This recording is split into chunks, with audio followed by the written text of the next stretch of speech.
સર્વેભ્યો નમઃ. દરેકને મારા જય શ્રી કૃષ્ણ.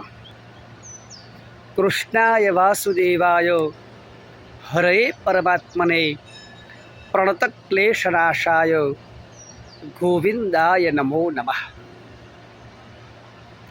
આપણા જીવનની અંદર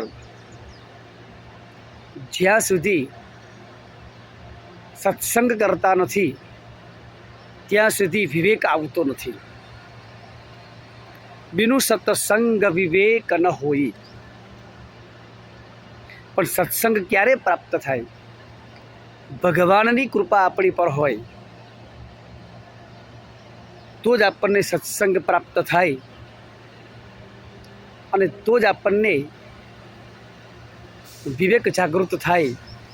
બાકી ભગવાનની કૃપા વગર ગમે તેટલું આપણે અથાગ પ્રયત્નો કરીએ, ગમે તેટલી કથાઓ સાંભળીએ, ગમે તેટલા સત્સંગ કરીએ, પણ ભગવાનની કૃપા વગર એ શક્ય નથી. દરેકને મારા જય શ્રી કૃષ્ણ.